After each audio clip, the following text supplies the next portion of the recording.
আওয়ামী আমলে হাজার হাজার বিএনপি নেতাদের রহস্য এখন দৃশ্যপটে আসছে। এরা ছিল সুযোগবাদী। জামাত ইসলামীর নেতা এবং জামাত ইসলামী এমপি ডক্টর শফিকুল ইসলাম মাসুদ বলেছেন, বিএনপির নেতারা আওয়ামী লীগের শাসনামলে সিজনাল আসামি সেজেছিল। সবাই না, বিএনপিতে হাজারো লক্ষ ত্যাগী নেতা যারা কোনো কম্প্রোমাইজ করেনি, যারা দেশের স্বার্থে জীবন বাজি রেখে আন্দোলন করে গেছে, অনেকে আছে শহীদ হয়েছেন, গুম হয়েছেন, অবশ্যই তাদের প্রতি সর্বোচ্চ শ্রদ্ধা। কিন্তু বিএনপি নেতাদের কেউ কেউ সিজনাল আসামি সেজেছিলেন, কেউ কেউ ইচ্ছা করে গ্রেপ্তার নাটক সাজিয়েছিলেন। আওয়ামী লীগের সাথে আন্ডারস্ট্যান্ডিং ছিল, আওয়ামী লীগের সাথেই আন্ডারস্ট্যান্ডিং এর ভিত্তিতে বলেছিল যে আমাকে এখন গ্রেপ্তার করা হোক। এবং কিছু কিছু বিএনপি নেতা ছিল, এদের অনেকে অবশ্য এবার জাতীয় নির্বাচনে নমিনেশন পায়নি, আবার অনেকে পেয়েছে। নমিনেশন পাওয়া এটা আরেক খেলা।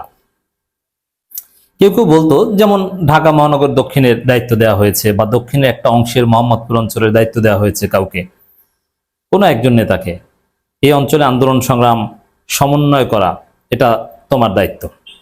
কিন্তু যখন এই কঠিন সময়, তখনই তিনি ইচ্ছাকৃতভাবে পুলিশের কাছে গ্রেপ্তার হয়েছেন। যে গ্রেপ্তার হলে আমি তো গ্রেপ্তার, জেলে, আমার ফার্স্ট ক্লাস ডিভিশন পাবেন, কারণ সাবেক এমপি। মাঠের আন্দোলনে কি ভূমিকা রেখেছি কি রাখিনি এই প্রশ্ন আসবে না, এ কারণে ইচ্ছাকৃতভাবে গ্রেপ্তার হতেন। এবং কেউ কেউ মামলার আসামি হতেন, যাতে নিজের প্রোফাইল ভারী করা যায়, যে আমার নামে, আওয়ামী লীগের লোকজনকে বলতেন যে আমার নামে এতগুলো মামলা দিয়ে দাও, কিন্তু আমাকে যেন না ধরে সেই ব্যবস্থা করো, কিন্তু যখন ধরলে আমার জন্য ভালো হয় তখন আবার ধরাবা। এইভাবে হাজার হাজার নেতাকর্মীরা নাটক করেছে। বিএনপি হচ্ছে একটা বাটপারদের দল, প্রতারকদের দল।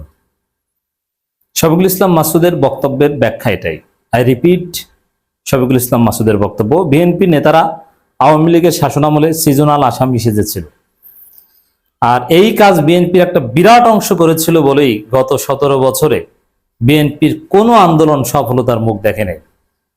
এবং এক সময় বিএনপির আন্দোলন নিয়ে আওয়ামী লীগ হাসি তামাশা করছে যে বিএনপি করবে আন্দোলন এবং বিএনপির আন্দোলনে এই হবে, কিচ্ছু হবে না, ওটাকে গুনতোই না। ওবায়দুল কাদের সাহেবরা ট্রল করতেন, এবং ছাত্রলীগের সাদ্দাম, মিনান, এর আগে লেখক জয়, এরা ট্রল করতেন যে এরা করবে আন্দোলন। ঢাকা বিশ্ববিদ্যালয় শাখা আজকে ছাত্রদলের প্রায় 300-400 নেতাকর্মী আছে, অথচ 5 জন নেতা নিয়ে তখন মিছিল করত। আপনি চিন্তা করেন, ঢাকা বিশ্ববিদ্যালয় শাখা মাত্র 5 জন লোক নিয়ে হরতালে মিছিল করতো, আর কেউ নাই। এর মানে কি, সভাপতি, সেক্রেটারি, সিনিয়র সহসভাপতি, সিনিয়র জয়েন্ট সেক্রেটারি, সাংগঠনিক সম্পাদক, এই এছাড়া কেউ নাই নাকি? কেন এই করুণ অবস্থা হয়েছিল? কেন বিএনপির আন্দোলন সফল হয়নি?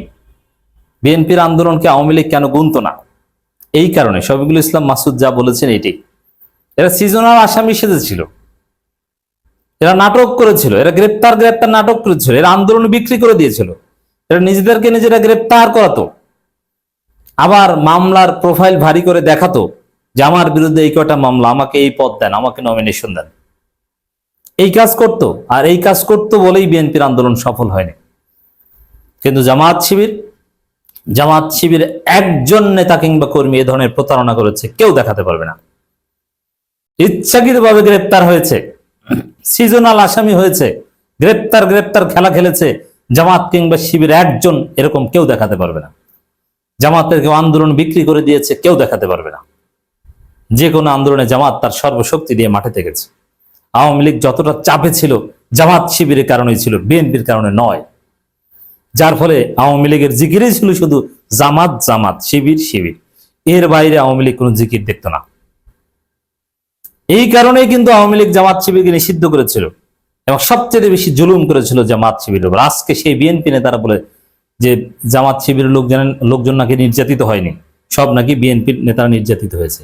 না, এটা মিথ্যা কথা। সবচেয়ে বেশি জুলুমের শিকার হয়েছে জামাত শিবির। 1000 গুমের মধ্যে 750 গুম হয়েছে জামাত। কতজন জামাত নেতাকে হত্যা করা হয়েছে ফাঁসি দিয়ে, আর কতজন বিএনপিকে হত্যা করা হয়েছে। বিএনপির যাদেরকে ফাঁসি দেওয়া হয়েছে বিএনপি তাদেরকে ওন করে না। সালাউদ্দিন কাদের চৌধুরী, তাকে তো স্বীকারই করে না ঠিক মতো। দর্শক, বিএনপি এই প্রতারণা করেছিল। সেই খালেদা জিয়ার মার্চ ফর ডেমোক্রেসি মির্জা আব্বাসরা আন্দোলনে সাড়া দেয়নি, তারা ঘর থেকে বের হয়নি, নেতাকর্মীদেরকেও বের হওয়ার নির্দেশ দেয়নি, বরং ঘরে থাকতে বলেছিল। যার ফলে খালেদা জিয়া আক্ষেপ করেছিলেন যে ছাত্রদল, টোকাইদের নিয়ে ছাত্রদল করো, কোথায় আজকে তারা? এবং খালেদা জি খুব আক্ষেপ করেছেন, কেউ মাঠে নামলো না। অথচ জামাতের লোকজন, শিবিরের লোকজন বিভিন্ন জায়গায় রাজপথে নেমে পুলিশের গুলিতে শহীদ হয়েছে। অথচ খালেদা জিয়ার আকাঙ্ক্ষা ছিল সে মার্চ ফর ডেমোক্রেসির দিনেই সরকার পতনের ঘণ্টা বাজবে, কিন্তু বিএনপির বেঈমানির কারণে, প্রতারণার কারণে সম্ভব হয়নি। আজ পর্যন্ত বিএনপির কোনো ব্যাখ্যা দিতে পারলো না কেন খালেদা জিয়ার ডাকে মার্চ ফর ডেমোক্রেসিতে বিএনপি সাড়া দেয়নি, কেন তার গর্তের মধ্যে লুকিয়েছিল। বালুর ট্রাক সরাতে কেন কেউ আসেনি, কেন চেষ্টা করেনি বালুর ট্রাক সরাতে? এই কলঙ্ক বিএনপির ইতিহাস থেকে মুছবে না। যার ফলে বিএনপি কয়েকটা শব্দ শুনলেই রেগে যায়। না, কোনো বিএনপি নেতারা একসাথে বসে চা খাচ্ছে, আপনি যদি আলাপ করেন, এগুলো নিয়ে অনেক শর্ট ফিল্ম, নাটক বানানো হয়েছে। আপনি যদি আলাপ করেন যে আমার বাসার পাশে একটা খাম্বা লাগবে, অথবা আমার জমিতে বিদ্যুতের খাম্বা বসাচ্ছে, এটা বসাতে দেব না, আপনি যৌক্তিক বা অন্য একটা নন পলিটিক্যাল গ্রাউন্ডে বিদ্যুতের খাম্বা নিয়ে আলোচনা করছেন, যে বিদ্যুতের খাম্বাগুলো আর একটু উঁচু করা দরকার। অথবা আমার পাশের একটা খাম্বা দেখলাম যে ঝড় বৃষ্টিতে একটু হেলে গেছে, ওটা ঠিক করা দরকার। দেখবেন যে তারা চেতে গেছে, খাম্বার কথা শুনলেই তারা লাফিয়ে ওঠে। আবার আপনি যদি নন পলিটিক্যাল ব্যবসায়ী আলাপ করেন, যেখান থেকে মিনিমাম 10% থাকা দরকার, দেখবেন যে তারা লাভ দিয়ে উঠেছে, তারা এগুলো সহ্য করতে পারে না। ঠিক তদ্রুপ আপনি বালুর ব্যবসা করছেন, আপনি নতুন বাড়ি করছেন, ট্রাক ভরে ভরে বালু আনছেন, আপনি যদি বলেন যে বালুর ট্রাকটা কোন জায়গায় থামা হবে, দেখবেন যে বিএনপি তারা লাভ দিয়ে উঠবে। যে বালুর ট্রাক বলতে মনে হয় তাদেরকে বোঝানো হচ্ছে। এই বালুর ট্রাক, এটা বিএনপির রাজনীতির জন্য একটা কলঙ্কজনক ইতিহাস হয়ে থাকবে, যে কারণে আজকে কেউ নন পলিটিক্যাল ব্যবসায়িক আলাপের মধ্যে বালুর ট্রাক উচ্চারণ করলেও তারা খেপে যায়। কেন খেপে যায়? কেন এই অবস্থা? যে বিএনপি নেতারা আওয়ামী লীগের শাসন আমলে সিজনাল আসামি ছিলেন। শফিকুল ইসলাম মাসুদ যেটা বলেছেন এইটাই। তার ফলে এই বালুর ট্রাক শব্দ শুনলে আজকে তারা লাফিয়ে ওঠে। আজকে ক্ষমতার জোরে তারা লাফিয়ে উঠে। খাম্বার কথা শুনলে আজকে তাদের জ্বলে। আর ক্ষমতায় না থাকলে এগুলো কেউ বললে তখন মাথা নিচু করে ওখান থেকে চলে যেত।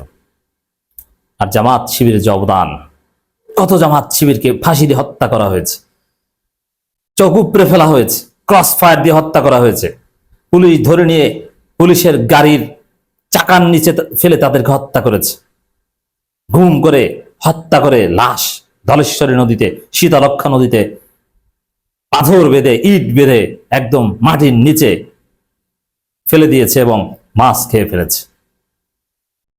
কারোর সাথে 1 সেকেন্ডের জন্য আপোষ করেনি। জামাত শিবিরের অবদানের সেট ফোটাও বিএনপির ছিল না। তবে হ্যাঁ, অবদান ছিল অনেকের, কিন্তু বেঈমান নেতাদের কারণে বিএনপির আন্দোলন সফল হয়নি। আজকে সেগুলো ফাঁস হচ্ছে, সামনে আসছে, দৃশ্যপটে আসছেন। শফিকুল ইসলাম মাসুদের ধন্যবাদ এই বিষয়গুলো জাতিকে স্মরণ করিয়ে দেওয়ার জন্য, তরুণ প্রজন্মকে স্মরণ করিয়ে দেওয়ার জন্য।